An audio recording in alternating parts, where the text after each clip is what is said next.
कडू यांनी जे वक्तव्य केलं की मुख्यमंत्री हे एकनाथ शिंदे होणार, त्यानंतर आता तुम्ही पण हे वक्तव्य केलंय, काय नेमकं बाकी? कारण सत्ताधारी म्हणते की 2029 पर्यंत वाट पाहावी लागेल, भाजप म्हणते. हे पहा कसं आहे, कोणत्याही पक्षाचे प्रमुख मुख्यमंत्री होत असेल तर कोणताही आमदार त्याला नाही बोलण्याचा प्रश्न नाही. आमच्या पक्षाचे मुख्यमंत्री होत असेल तर माझ्यासारख्या कार्यकर्त्याला त्याचा आनंदच होणार. नक्की. पण आता एकनाथ शिंदे यांची दिल्लीवारी पण वाढलेली आहे. दिल्लीवारीचं रहस्य काय?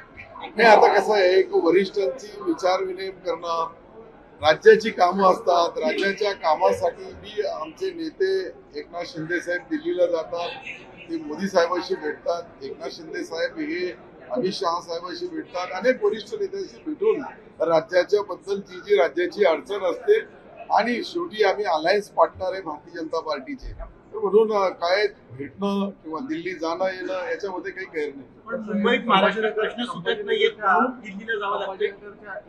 जिल्हा बँकेमध्ये शिवसेना भाजप विरोधात एकमेकांचे अर्ज दाखल केले गेले आणि आता तिथे अशा स्वरूपात सूट निघालाय की यापुढे आता भाजप शिवसेना युती करायलाच नको वारंवार.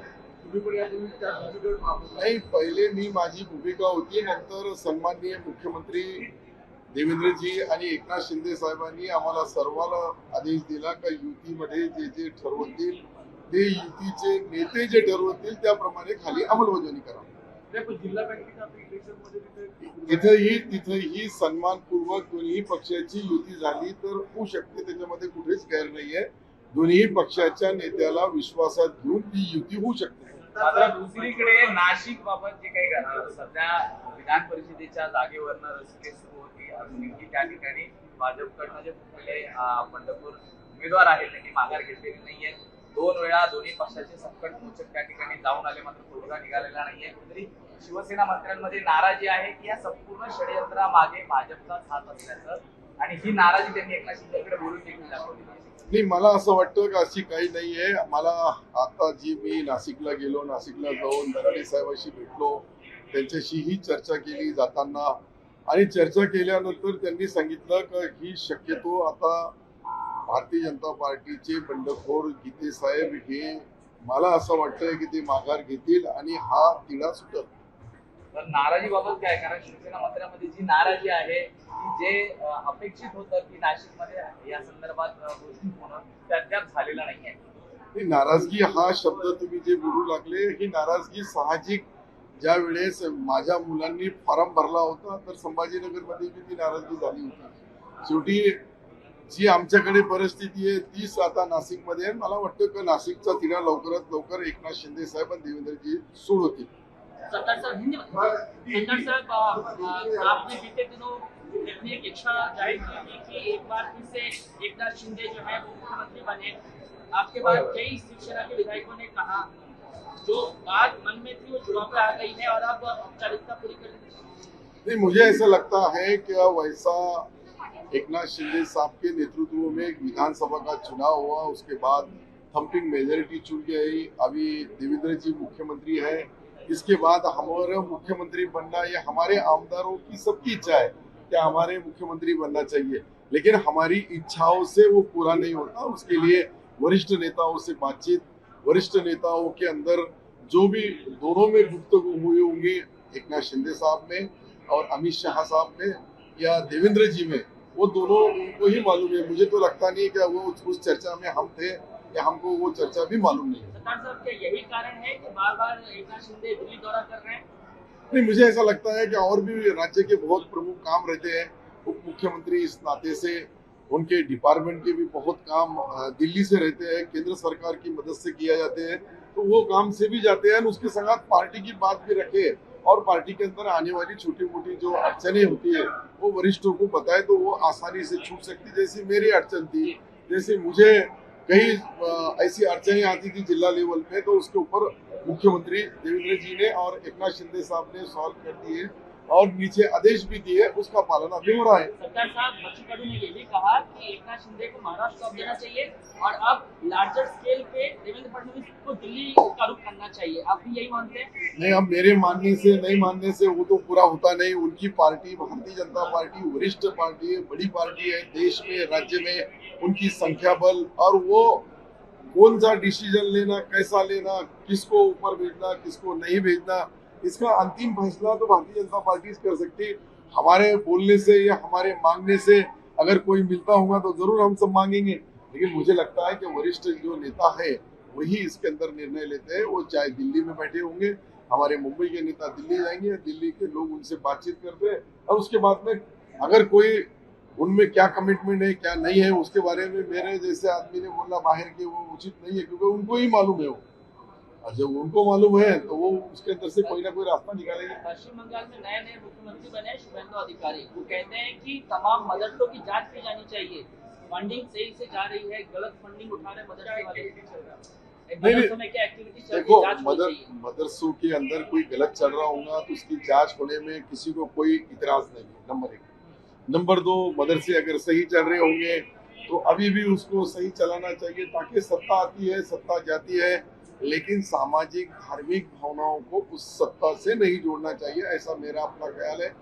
लास्ट में जो सत्ता, जो स्टेट में जो सत्ताधारी होते हैं वो उनके हिसाब से काम करते हैं। अच्छा सरकार से एक अंतिम सवाल, जो तकलीफ जो दुख संभाजी नगर के नेताओं को हो रहा है, वही तकलीफ और उसी दुख पीड़ा से नासिक वाले गुजर रहे हैं क्या?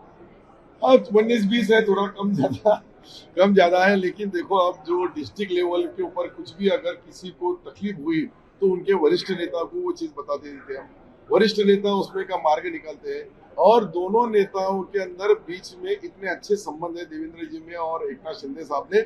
मैंने हमारे संभाजी नगर जिले का जो मसला था वो छुड़ाते हुए दोनों को आपस में बात करके देखा। कल प्रधानमंत्री सबने लंबे थे, प्रधानमंत्री मतलब एक रिकॉर्ड तोड़ रहे 10 तारीख को तो कार्यकाल लंबा है, क्या कहना जवाहरलाल नेहरू सरपास कर जाएंगे? नहीं देखो, आप कोई भी, अगर मैं 5 बार एमएलए बना हूँ तो हरिभाऊ बागडे साहब हमारे जो आज महामहिम राज्यपाल है राजस्थान के, उन्होंने परसों यही बताया की सत्तार तुम्ही माझा रेकॉर्ड तोडणार, मी 6 वेळेस झालो तुम्ही 5 वेळेस झाले।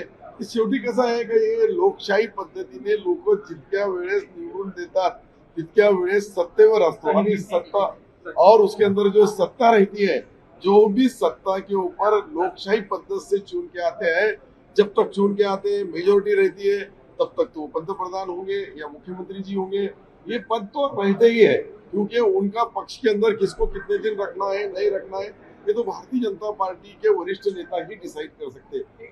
लेकिन प्रधानमंत्री लंबे समय तक रहे, रिकॉर्ड तोड़ रहे हैं उनका भी। हाँ बोलिए ना। हाँ? नेहरू जी का रिकॉर्ड उन्होंने तोड़ लिया है, कहीं पे बीजेपी ने एक नया रिकॉर्ड जो है मोदी जी के द्वारा जवाहरलाल नेहरू जी का भी रिकॉर्ड उन्होंने तोड़ दिया। हिंदी में आना चाहिए। आप मेरी बात समझा सकते हैं कि नहीं, मुझे समझ में नहीं आ रहा।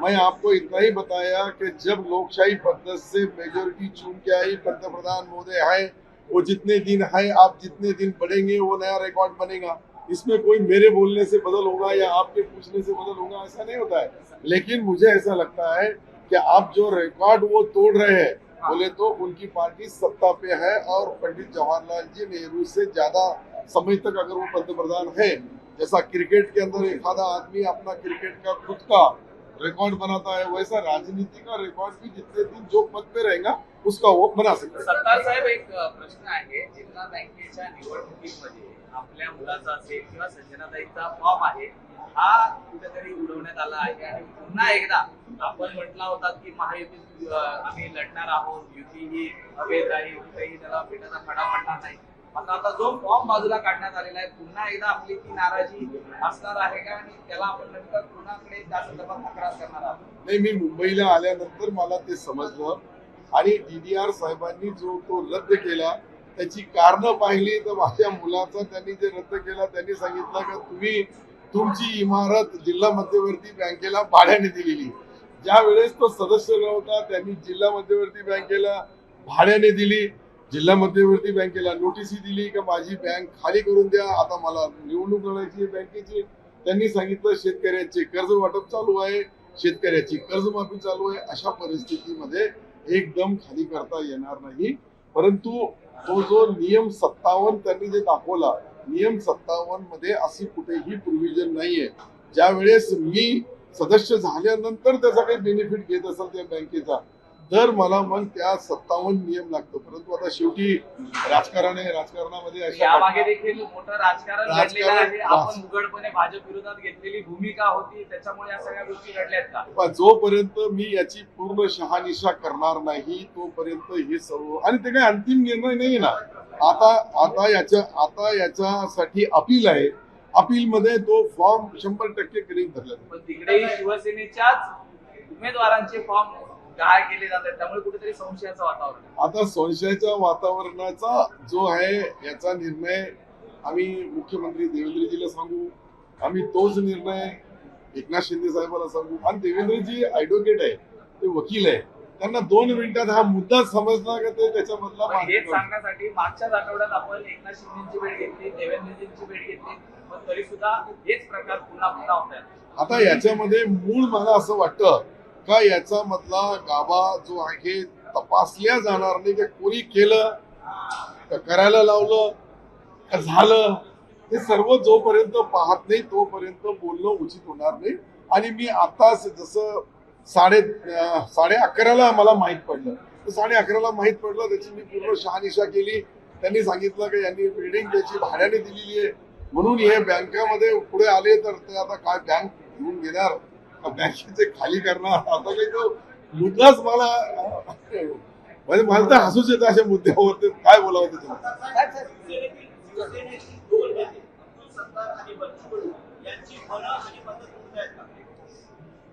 एक लक्षात घ्या, पक्षाच्या बाबतीत आमची दोघांची मतं एक आहे, मन एक आहे. पक्ष आमचा शिवसेना आहे, निशाणी धनुष्यबाण आहे, नेते एकनाथ शिंदे. हे जे बोल, आता समजा मला माझ्याकडून काही भावनेच्या भरामध्ये मी काही बोललो तर आम्हालाही आमचे कान आमचे मुख्यमंत्री उपमुख्यमंत्री महोदय बोलतात, आम्हाला सांगतात का युतीचा धर्म पाळा.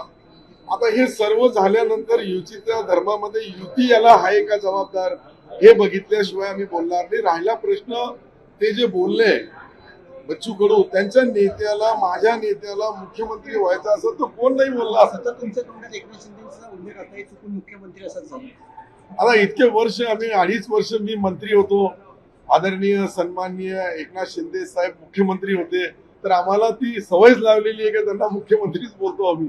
असा काही हेतू पुरस्कार कोणाला त्याच्यामध्ये काही बेनिफिट मिळत असा नाही. ते उपमुख्यमंत्री आहे, पहिले मुख्यमंत्री होते, आता 1-2 शब्द अजून पुढे लागले, उपमुख्यमंत्री झालेले आहे.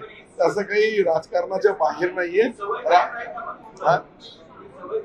आता ईश्वर अल्लाह भगवानला माहित आहे. मनातले मुख्यमंत्री तेच आहेत. मनातले मुख्यमंत्री एक लक्षात घ्या, ज्या वेळेस ते 22 ते 24 पर्यंत मुख्यमंत्री होते त्यावेळेस त्यांनी मुख्यमंत्री म्हणून आपले कर्तव्य चांगले पार पाडलेले, म्हणून आमच्या तोंडातून कधीही त्यांचं नाव मुख्यमंत्री म्हणून येतं.